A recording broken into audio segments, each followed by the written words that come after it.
You are not elected. Yes, but how do you elect your leaders? According to Watergate, it's a special kind.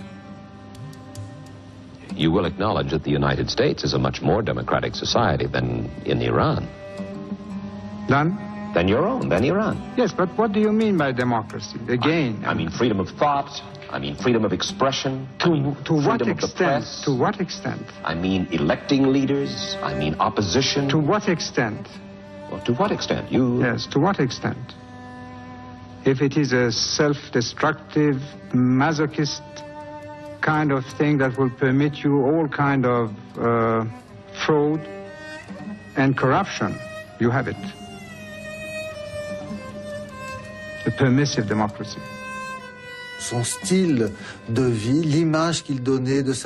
Sein Lebensstil, das Bild, das er von seiner Familie vermittelte, seine Ausflüge in den Westen, die Aufenthalte in den Skimetropolen, das alles erweckte den Eindruck, dass er und seine Familie mit ihrem Hofstaat keinerlei Beziehung mehr zur iranischen Bevölkerung hatten.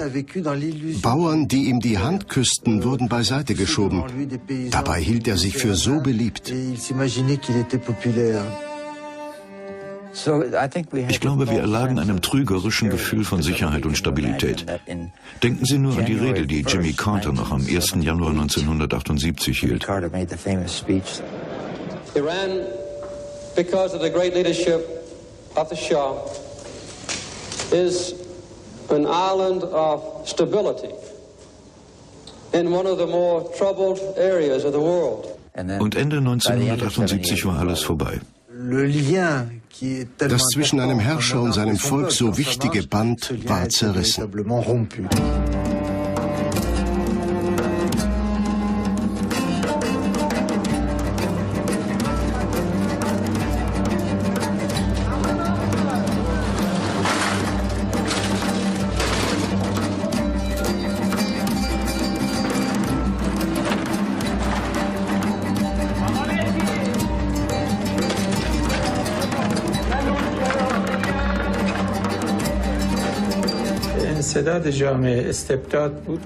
Am Ende war es dieser Absolutismus, der die Gesellschaft zerrüttete. Jeder hatte auf irgendetwas Wut. Die einen darauf, dass die Religion oder die Freiheit zunichte gemacht wurden, die anderen auf die Ungleichheit oder die Korruption.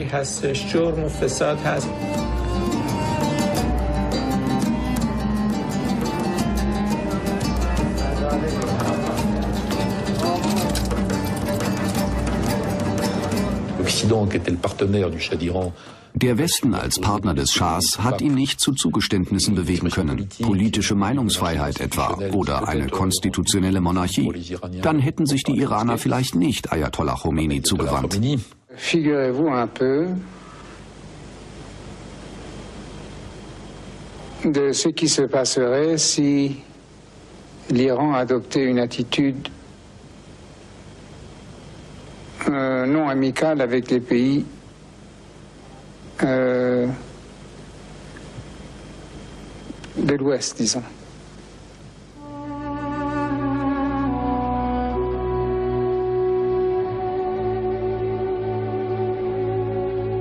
Im Laufe seiner 14 Jahre im Exil hatte Imam Khomeini Zeit, sich Gedanken über die Zukunft des Iran zu machen. Gestern noch Beobachter, wird er nun zum Akteur. Er kehrt nicht als Oppositionsführer nach Teheran zurück, sondern als Revolutionär. Bald wird er für die ganze Welt zum Inbegriff des Islamismus. Vor der Rückkehr des Imam in den Iran hatten sich die religiösen und säkularen Bewegungen verbündet. Sie alle waren fortschrittlich. Sie beriefen sich auf denselben Weg. Und in den Gefängnissen, da war ich ja auch, gab es alle erdenklichen politischen Richtungen. Die erste Revolution wurde von Studenten angeführt, nicht von den Mullahs. Die zogen dann alles an sich.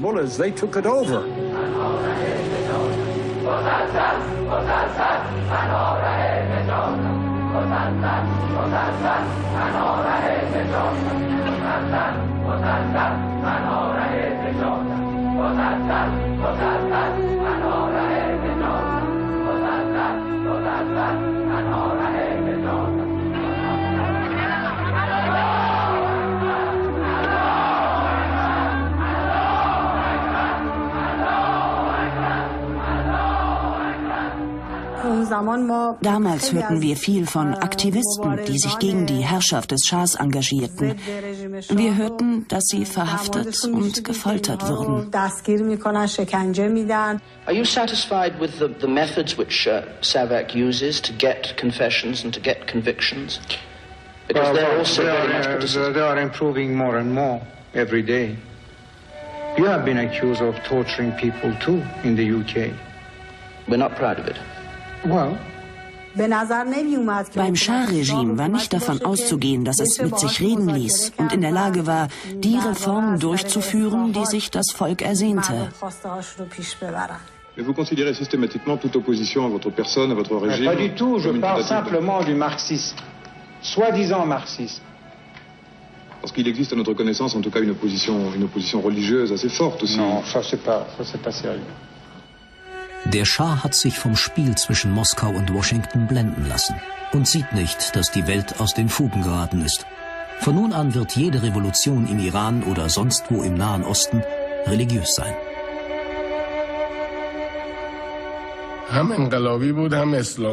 Unsere Bewegung war revolutionär und zugleich islamisch.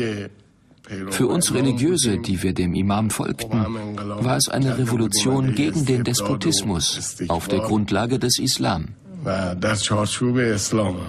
Ce sont des gens qui voudraient voir les choses se passer comme dans le Moyen Âge. Bestimmte Gruppen gaben nicht viel auf den Islam. Ihnen ging es nur um die Revolution. Sie waren Nationalisten oder Sozialisten. Der Imam Khomeini setzte statt auf all die anderen auf eine fundamentale und radikale islamische Bewegung. Die Religiösen haben die Studenten heftig bekämpft. Alle anderen Gruppen konnten sich nur noch der islamischen Bewegung anschließen. Noch vor der Rückkehr des Imam haben wir den provisorischen Revolutionsrat gegründet.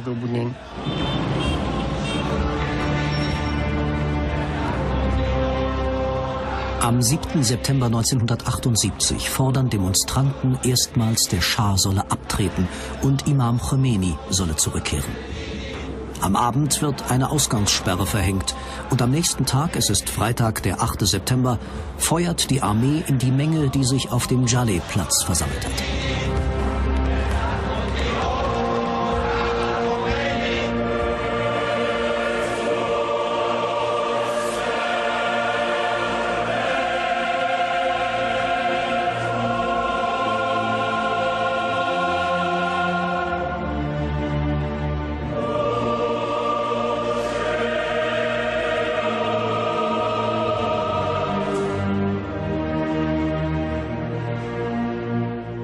Es ist ein Blutbad. Hunderte von Toten werden gezählt. Ihr Blut macht sie zu Märtyrern. Die schiitischen Symbole mischen sich rituell mit denen der Revolution. Für den Schah ist es schon zu spät.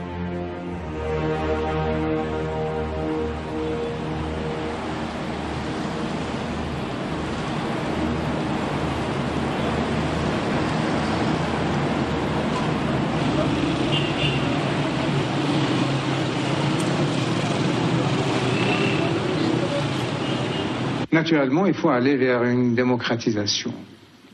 Et nous allons adopter les mêmes lois qui existent, disons, en France. Pour les libertés d'expression, liberté de manifestation, nous allons vous copier. Et c'est ma volonté, après avoir mûrement réfléchi, que c'est la voie à suivre. Präsident Carter hatte Giscard und den anderen Staatschefs in Guadeloupe gesagt, der Schah sei nicht zu halten. En ce qui concerne l'ayatollah Khomeini, il est venu en France dans des conditions régulières et il s'est installé comme non pas un réfugié politique dont il n'avait pas le statut, mais comme un étranger en résidence en France. Donc on l'a accueilli, il a été à Neaufle-le-Château, là. Da war er nun. Der Imam Khomeini setzte statt auf all die anderen auf eine fundamentale und radikale islamische Bewegung. Die Religiösen haben die Studenten heftig bekämpft. Alle anderen Gruppen konnten sich nur noch der islamischen Bewegung anschließen. Noch vor der Rückkehr des Imam haben wir den provisorischen Revolutionsrat gegründet.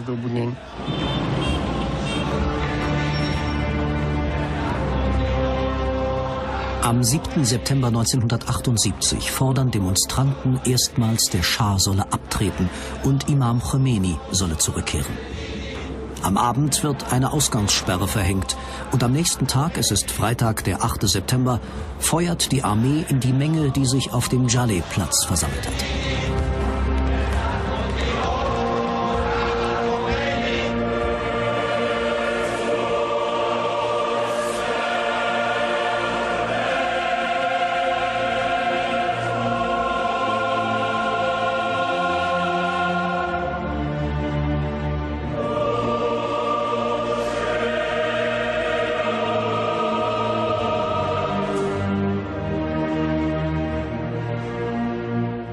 Es ist ein Blutbad.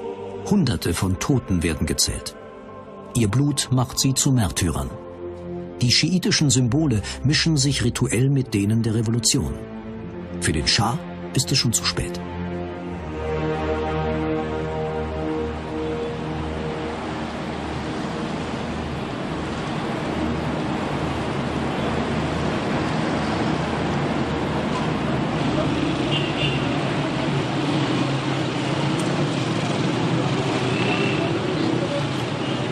Naturellement, il faut aller vers une démocratisation. Et nous allons adopter les mêmes lois qui existent, disons, en France. Pour les libertés d'expression, liberté de manifestation, nous allons vous copier. Et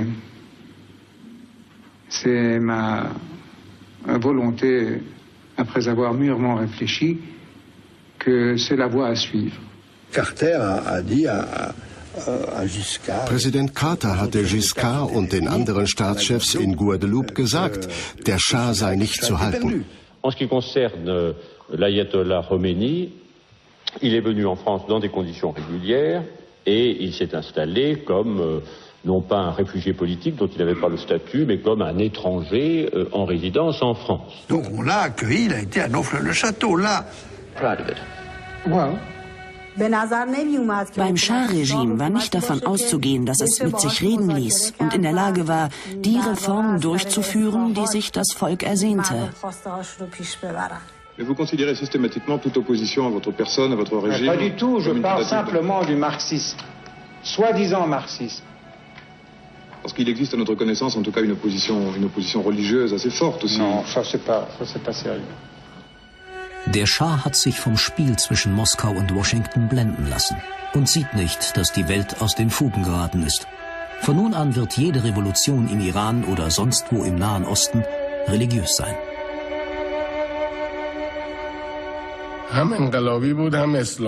Unsere Bewegung war revolutionär und zugleich islamisch. Für uns Religiöse, die wir dem Imam folgten, war es eine Revolution gegen den Despotismus auf der Grundlage des Islam. Ce sont des gens qui voudraient voir les choses se passer comme dans le Moyen Âge. Bestimmte Gruppen gaben nicht viel auf den Islam. Ihnen ging es nur um die Revolution. Sie waren Nationalisten oder Sozialisten. Der Imam Khomeini setzte statt auf all die anderen auf eine fundamentale und radikale islamische Bewegung. Die Religiösen haben die Studenten heftig bekämpft. Alle anderen Gruppen konnten sich nur noch der islamischen Bewegung anschließen. Noch vor der Rückkehr des Imam haben wir den provisorischen Revolutionsrat gegründet.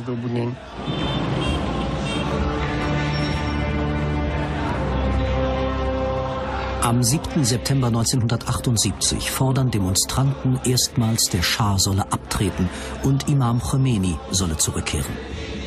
Am Abend wird eine Ausgangssperre verhängt und am nächsten Tag, es ist Freitag, der 8. September, feuert die Armee in die Menge, die sich auf dem Jaleh-Platz versammelt hat.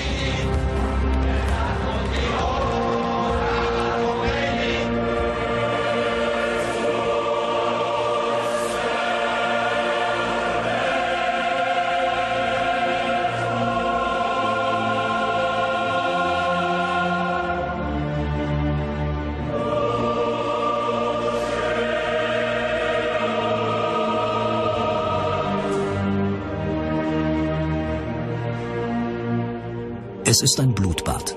Hunderte von Toten werden gezählt. Ihr Blut macht sie zu Märtyrern. Die schiitischen Symbole mischen sich rituell mit denen der Revolution. Für den Schah ist es schon zu spät. Ich glaube, wir erlagen einem trügerischen Gefühl von Sicherheit und Stabilität. Denken Sie nur an die Rede, die Jimmy Carter noch am 1. Januar 1978 hielt. Iran, because of the great leadership of the Shah, is an island of stability in one of the more troubled areas of the world. Und Ende 1978 war alles vorbei. Das zwischen einem Herrscher und seinem Volk so wichtige Band war zerrissen.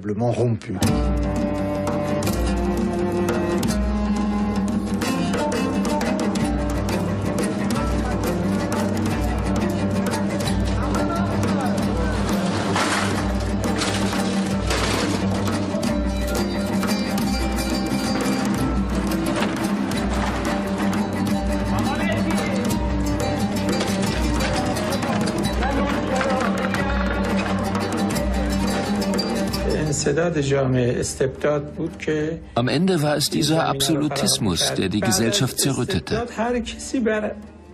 Jeder hatte auf irgendetwas Wut. Die einen darauf, dass die Religion oder die Freiheit zunichte gemacht wurden, die anderen auf die Ungleichheit oder die Korruption.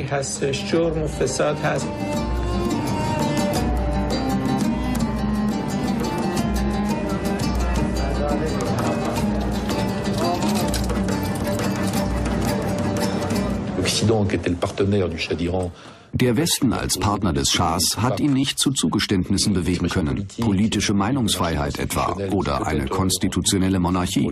Dann hätten sich die Iraner vielleicht nicht Ayatollah Khomeini zugewandt. Figurez-vous un peu de ce qui se passerait si l'Iran adoptait une attitude non amicale avec les pays de l'Ouest, disons.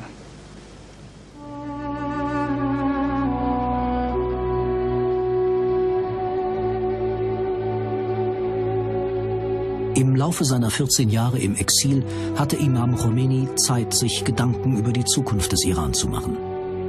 Gestern noch Beobachter, wird er nun zum Akteur. Er kehrt nicht als Oppositionsführer nach Teheran zurück, sondern als Revolutionär. Bald wird er für die ganze Welt zum Inbegriff des Islamismus. Vor der Rückkehr des Imam in den Iran hatten sich die religiösen und säkularen Bewegungen verbündet. Sie alle waren fortschrittlich. Sie beriefen sich auf denselben Weg.